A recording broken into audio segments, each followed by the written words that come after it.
They say machines don't have souls, but anyone who fought in the air war over Europe knew that wasn't entirely true. Some aircraft behaved like loyal companions. Some felt alive in the way they responded to the pilot's touch. And a few, just a few, earned reputations that seemed almost supernatural.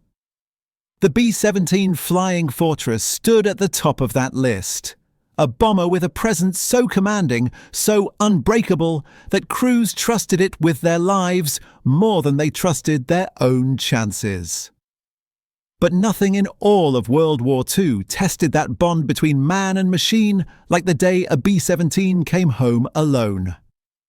To understand why this story became legend, you have to understand the world of 1944, a sky torn apart by steel, fire, and desperation. Allied bombers rose every morning knowing that by afternoon, many of them would be ash and twisted metal scattered across Europe. The German air defences, flak batteries, searchlights, radar-guided guns were relentless. The Luftwaffe, though bleeding pilots and fuel, still launched interceptors with the fury of an animal cornered. The air war had evolved into something mechanical and brutal, where survival hinged on fractions of seconds and inches of metal. Crews climbed into their B-17 before sunrise, breathing cold oxygen, tightening harnesses with hands that wouldn't stop shaking. They knew that high above the continent, the sky became a place where noise never stopped. The scream of engines, the snap of bullets whipping past the fuselage, the deep, stomach-destroying boom of flak exploding close enough to feel it in your bones. And on one mission in late 1944, a particular B-17G carried 10 young men into that storm. Their names are often lost in retellings, but their experience is not. They took off into the morning haze, engines steady, formation tight. The fortress felt strong beneath them, a familiar friend. But war doesn't care about friendships. The flak over their target was ferocious. Black clouds burst around the formation, each explosion rocking the bomber with the force of a sledgehammer. A shell detonated beneath the left wing, ripping through fuel lines and sending metal fragments shrieking through the fuselage. Another burst shattered the radio compartment. Smoke filled the cockpit. The pilot fought the controls as the nose dipped, vision burning from the fumes. One engine coughed and lost power. Another sputtered, regained life, then trembled like a dying heartbeat. The bomber fell behind the formation, and falling behind was death. German fighters appeared out of the sun. Focke-Wulf 190s, sleek and fast, slicing downward with guns blazing.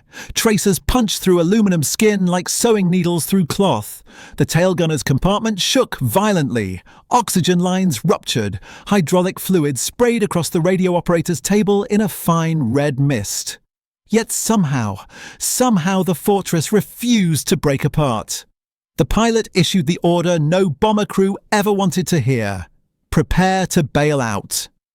It was a sentence that meant not just abandoning the aircraft, but abandoning the sense of protection it gave. They gathered their courage, reached for parachutes, and stepped into the freezing void. From their descending parachutes, they watched the fortress drift away, wounded, smoking, engines uneven and shaking. They were certain it would spiral down and vanish. Bombers don't fly themselves. Machines don't cradle life once the hands guiding them are gone.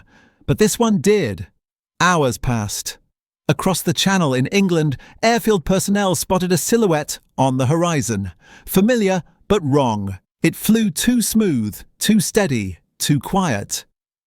The radio remained dead. No identification signals, just the steady approach of a lone B-17.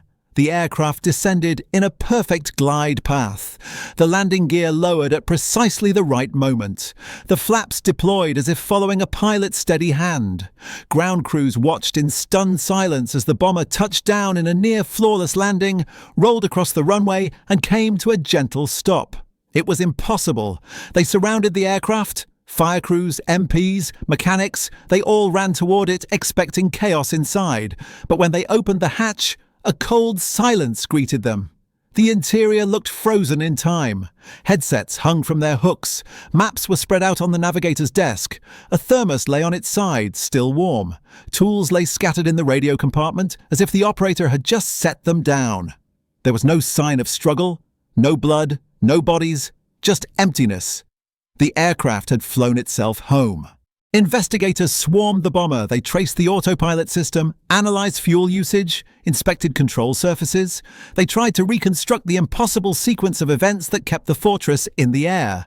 And while they found explanations for some things, airflow, trim settings, the robustness of the B-17's control surfaces, none of them accounted for the landing. Autopilot could keep a bomber steady.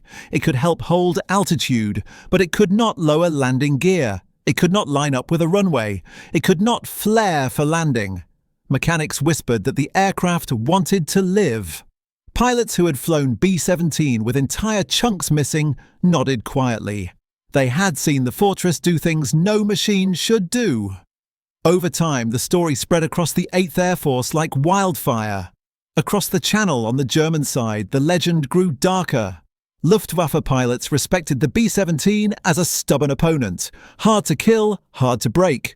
But a ghost aircraft? One captain reportedly said, "It is an aircraft that fights until all breath leaves it, and sometimes longer." They did not call it superstition. They called it a nightmare. Engineers decades later would explain parts of the mystery. Strong trim settings, stable flight profiles, the sheer ruggedness of the design. But explanations do not erase the human reaction of the men who witnessed it. To them, the Fortress had shown something beyond engineering. It had shown loyalty. The B-17 was designed with a singular goal: bring its crew home, no matter the cost. On that day in 1944, even when its crew was gone, it still tried. Years after the war, one of the surviving crew members visited a restored B-17 at a museum. He walked around it slowly, touching the metal skin like he was greeting an old friend. When he reached the cockpit, he paused, swallowed hard, and said to a historian beside him, "People say it flew itself. But I don't believe that. I think it was just doing what it was built to do: bring us home." The historian asked him if he ever feared flying after that day. The veteran smiled softly and said, "Fear? No, if anything, that aircraft made me believe something strange, that sometimes a machine can care."